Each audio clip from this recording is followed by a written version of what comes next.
The movie unfolds in the year 2071 in the city of Moscow.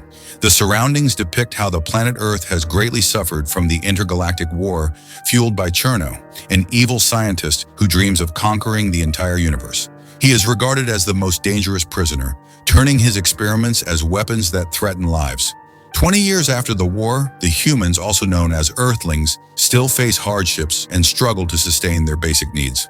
Anton, a young male Earthling, waits in a long line of humans to refill his water supply when a mysterious figure from the shadows intentionally manipulates a metal pole to collapse from behind him. Anton manages to evade the falling pole, but it creates a commotion in the area. The humans in line stare at him in dismay, accusing him of being plagued by bad luck out of annoyance at the continuous accidents involving him. Meanwhile, the mysterious figure, who turns out to be Cherno's daughter Valaya, reports back to her father in his gigantic spaceship-turned-prison. Valaya's consistent failed attempts to stimulate Anton's DNA upsets Cherno. His latest invention, called the protogene, a combination of unique cells, is about to run out. The last remaining protogene is revealed to be within Anton's DNA, and it serves as the only key to his freedom. As a result, Cherno continually pressures her to keep on pursuing Anton and kill him for good, to which Valaya feels heavily burdened. While Cherno's prison resides in the Earth's deep underground, another huge spaceship hovers right above it inside the city. This spaceship is displayed as a dandelion-shaped stadium that caters to a high-risk flying sport known as Cosmoball. In this sport, intergalactic teams of 4 must kick the destructive ball of energy called Wave Eater 5 times to open their opposing team's goal and score a point.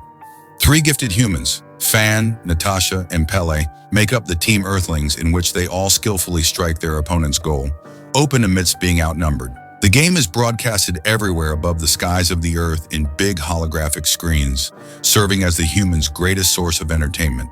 On the contrary, Anton is frustrated at the impact brought by Cosmoball to the humans. He calls them out for being too immersed in a game when there are far better things to focus on, such as getting a job and dealing with hunger. Back in the stadium, the Earthlings and their current opponent, the Sarusians, both succeed at opening their opposing goal zones. Stan, a star player of the Sarusians, strikes a goal, and they take the lead against the Earthlings by 1. In fact, the Wave Eater is one of Cherno's inventions. In the midst of transporting another Wave Eater to the playing field, Cherno successfully intercepts the transfer and instead tosses the Wave Eater towards the machines. A few machines smash to bits, severely injuring the guards in the process. This urges Bello, the head of the Galactic Cosmoball League, to momentarily halt the game and inform the players about the sudden technical difficulty. The guards regain control of the Wave Eater, and the game resumes as soon as the ball reaches the playing field. Though the game ends in a draw, it is the first time in history that the Earthlings triumphantly make their way to the finals, earning a loud cheer from the human spectators in and out of the stadium. Cherno, on the other hand, shouts in anguish at the sight of his creation turning into lumps of rock. The night emerges and Anton comes home to his sick mother. He finds out that his mom has been lying about her medical supply and pretends to be fine. Anton rushes to the pharmacy, where he comes across a young woman named Anya. The two of them break into the pharmacy to steal some food and medical supplies, but the alarm immediately catches the attention of the police. 2 police officers, led by the Captain Vasily, catch up to them. Anton pretends to surrender alone and distracts the officers while Anya remains hidden. He manages to create an opening by distracting them and is able to run away. Just then, Anton runs and crashes onto a rushing vehicle, causing him to shout in panic. Vasily checks the front of the truck only to find nothing else but the stolen medicine spilled all over the floor. They leave the place in confusion while Valaya, who has effectively concealed herself as the driver of the truck, grins in satisfaction. Later, it is revealed that Anya is also Valaya, who has been following Anton all this time. Anton's fear has activated the protogene in his teleportation ability for the first time, as he teleports uncontrollably a few miles away from his previous location. Disguised as Anya, Valaya lures Anton to her basement and captures his attention through their common interests, such as their shared dislike for Cosmoball and their desire to help their sick parents. Anton listens intently, oblivious of why Anya pulls a few strands of his hair to collect a portion of the protogene from his DNA. Anya brings the hair strands to her father. However, the protogene barely responds because of the inadequate amount. Meanwhile, Anton comes back home surprised at the sight of Belo and the Team Earthlings in their house. Belo confirms Anton's teleportation ability and expresses his interest in recruiting him as the fourth player of the Team Earthlings. Anton strongly declines, telling them that he does not like Cosmoball and that he has to take care of his sick mom. Natasha steps in and insists on finding a cure for his sick mom in exchange for his approval. She convinces both Belo and Anton, and they seal the deal with a handshake. Anton is instantly brought to the stadium ship where he marvels at every sight. During his checkup, Belo takes a sample of Anton's genetic material in order to generate his very own Sputnik, a droid that will serve as his gear and buddy during the games. Everyone from Team Earthling owns a Sputnik that caters to their respective body composition. Anton slightly struggles in the first few minutes of training, but does not take long to control his teleportation abilities. He adjusts to his abilities quickly enough for Belo and the Team Earthlings to observe a situation that they have never encountered. Deep in thought, Belo instructs Anton to play for the first 2 games the next day and resume his training afterwards. Belo leaves with Natasha afterwards to meet with the Galactic Council and talk about a possible cure for Anton's mother. The council displays their contempt in the thought of helping Anton in his mother's intergalactic infection, but Belo firmly insists on going by the deal. He regards Anton as the most gifted athlete after having seen his performance on the first day of training. Natasha spends time with Anton and expresses her fondness of him every chance she gets, which bewilders Anton most of the time. On another note, Valaya, who has shapeshifted as her alternate identity, Anya, captures Anton's attention through their shared dislike for Cosmoball and the same intention of finding a cure for her father. She takes advantage of Anton by giving him a poisonous pod that can possibly destroy the stadium ship and end Cosmoball for good. Anton's Sputnik arrives at the scene with Natasha to fetch him. Before they leave, Anya gives Anton a peck on the lips and slips the pod on his hand, while Anton's Sputnik eyes Anya suspiciously. On their way back to the stadium ship, Anton grows interested in his Sputnik. Natasha tells him that Sputniks warn their owner on potential threats and may or may not activate battle mode depending on the probability of danger. Another game of Cosmoball commences the following day. The poisonous pod stays undetected even after going through inspection. The Team Earthlings link with their Sputniks to gear up for the game. Anton, who is warily holding the poisonous pod in his hand, gets it stuck beneath his glove. Anton talks to his Sputnik and removes the glove, and Anton uses his hand to squeeze the poisonous pod, and its sap spreads across the stadium ship's floor. Anton nonchalantly walks away after following Anya's orders and enters the waiting area. As the athletes enter the playing field, Anton finds himself surrounded by a large crowd full of welcoming cheers. Back in his house, his mom watches the game together with Vasily, looking healthier than ever from the continuous medications. Soon the players get into position and start the game. Anton, on the other hand, sits on the ground and ignores the entire game, causing the audience to call him a quitter. Belo pauses the game to summon Anton, attempting to talk some sense into him. He shows Anton the entire machinery inside the stadium ship and explains how Cosmoball is more than just a game. He tells Anton about the war, Cherno, the Wave Eater, and his last invention, which is the protogene. Ultimately, he says to Anton that being an athlete allows him to give his fellow Earthlings something to hope for amidst their current situation. Anton eventually realizes the repercussions of his action and runs back to retrieve the poisonous pod that he dropped, only to find that it has already seeped into a portion of the ship stadium. He comes back to the playing field and shouts that the stadium has been infected, but to no avail as the game goes on. Belo fortunately notices him and reacts quickly by freezing the infected area. The poison continues to spread, and the stadium ship goes into emergency evacuation mode in order to protect the audience. Natasha arrives to free the remaining audience stuck inside when the Wave Eater dashes towards her direction. Anton sees this and races to her aid before the athletes kick the Wave Eater 5 times, which results in its meltdown. He loses consciousness from being hit by the Wave Eater, but he wakes up not long after. He immediately goes to confront Anya in her basement, yet as soon as their eyes meet, she stuns Anton and shows him her true form as Valaya while confessing her admiration towards him. Even so, she is disappointed in him for not completely destroying the stadium ship and begins to collect a moderate amount of protogene in his DNA before leaving him unconscious. Anton's Sputnik hurriedly looks for him after sensing the threat.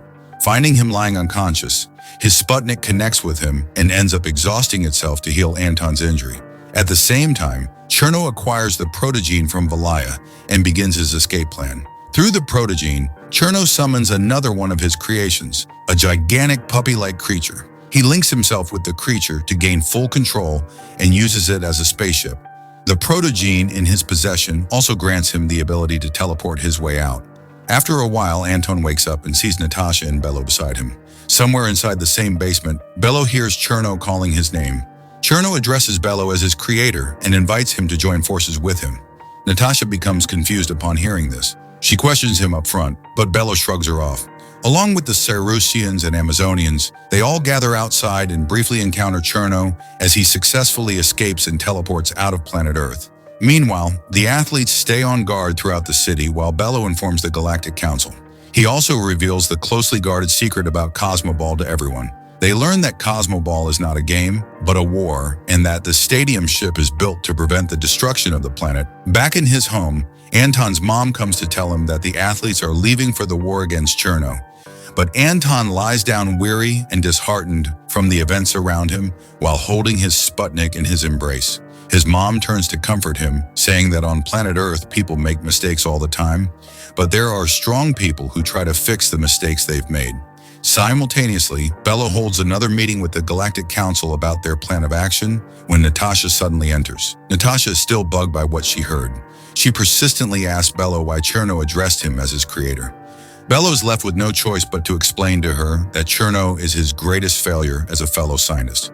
He says that Cherno was forged in his image. He admits his mistakes, thinking that Cherno would assist him like the Sputniks do. He has given him feelings but has failed in shaping those feelings. Bello and Cherno's falling out has led to the banishment of Cherno and has resulted in the events of the intergalactic war 20 years back. Outside the planet Earth, Cherno prepares to fire his newly created wave eaters from his ship. He reunites with Valaya, instructing her to prevent the athletes from leaving the Earth as long as she can. The huge battle ensues immediately after Cherno sends a succession of wave eaters to the surface of the Earth. At the same time, Fan, Pele, along with the members of the Cerusians and Amazonians, spread out in different positions outside the city in anticipation. They continuously kick at the incoming wave eaters, tossing it towards each other to complete the 5 strikes. Outside, the ships of the Galactic Fleet set up a trap for Cherno in his ship through the supervision of Bello. Cherno, on the other hand, nullifies the trap and destroys the ship single-handedly, which is watched by Bello and Natasha in torment. Using the stadium ship, they continue their pursuit on Cherno. In the midst of destroying the wave eaters, the athletes begin to feel fatigue. Stan is on the verge of overheating while Fan is injured from being hit by the wave eater. Despite that, they push forward. The impact of their swift strikes causes some buildings to crash in some areas of the city. It is when Anton alarmingly gets up and witnesses what is happening. He talks earnestly to his Sputnik and fully establishes their connection.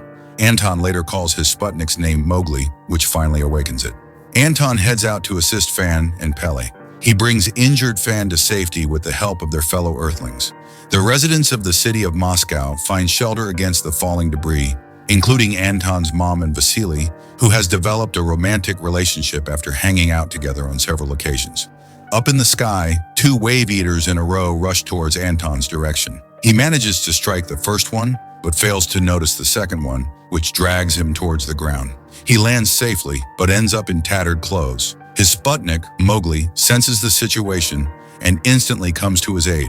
They happily reconcile and link together, creating Anton's gear for combat. Anton is now able to communicate with the rest of the athletes, and with Mowgli in battle mode, he begins to strike once again in full spirit. He successfully destroys each wave eater with only 1 hit, impressing the rest of the athletes. On the other side, Bello decides to face Cherno head-on. He gives Natasha full control of the ship stadium, ordering her to go back to Earth and save the others in case he does not make it back alive. Natasha agrees and teleports with Bello inside Cherno's ship, where they arrive to finally confront him. Bello later shows his true form while facing Cherno. They shortly catch up on the 20-year gap, and immediately after, their battle transpires. Cherno sneaks an attack towards Bello, but they quickly catch on. In response, Natasha teleports right in front of Cherno to kick him, but Valaya interrupts her. Natasha evades Valaya's attack and teleports away. However, Valaya captures and stuns her instantly. Cherno aggressively charges at Bello, gloating that he has gotten much stronger than him despite being his creation. Meanwhile, Anton successfully teleports on the Earth's moon with Mowgli, witnessing the moon's sorry state. Mowgli's alarm activates, sensing danger nearby. They head towards the area straight away while thinking of Natasha and Bello. In the ship, Bello angers Cherno after he attacks with balls of ice towards his protogenes. Cherno creates a large shield to protect his creation, while Bello continuously attacks. Bello slips up a ball of ice right above the shield, where he directly hits Cherno. The ice spreads around Cherno and it freezes his entire body. When Bello's constant attacks break the shield and almost freeze Cherno's entire creation of protogenes, Valaya shapeshifts to Natasha's form and stuns him. Valaya currently gains the upper hand, incapacitating both Bello and Natasha before she destroys the ice that has been trapping Cherno. Cherno breaks free and utilizes his elastic gear to strangle Bello. He says his parting words and is about to kill him, but Anton arrives in time. Anton takes Valaya hostage against Cherno, making him release his hold on Bello. Cherno walks towards Anton's direction and challenges him, as if he can never kill Valaya. He mentions that Valaya has never been a perfect creation and stabs her in the abdomen himself. Cherno's blade lightly touches Anton's gear, and it pushes him forcefully on the lining of the ship where he is trapped and unable to teleport. Bello barely manages to keep Cherno distracted by dropping a bead of ice in an attempt to neutralize the power of the ship.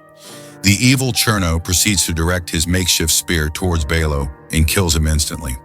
Anton takes the chance to connect with the ship itself through their shared cells. He meets the puppy-like creature, and it wildly chases him. As Anton nears the exit, he decides to stop and directly faces the creature instead. The wild creature is taken aback, its limbs coming to a full stop in front of the Earthling. They both stare at each other for a moment, and Anton later protests vehemently at the creature for its threatening behavior.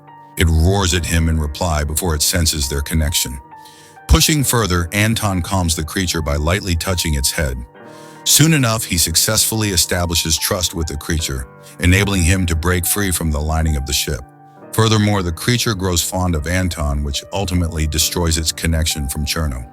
Cherno tries to resist and exclaims that he is the master, but the creature no longer listens to him.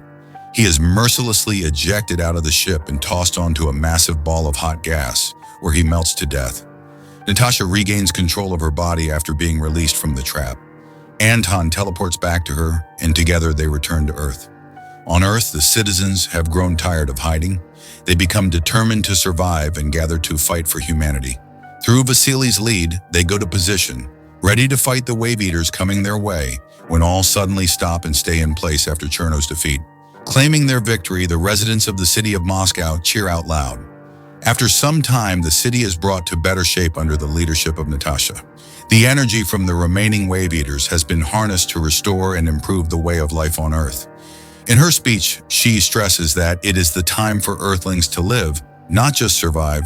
It is broadcasted all over the planet, with everyone honoring Bello's sacrifice. The movie concludes with the Team Earthlings reuniting after Natasha's speech, along with Anton's mom, new stepdad Vasily, Mowgli, and the creature who he now calls Kid. The end. Subscribe.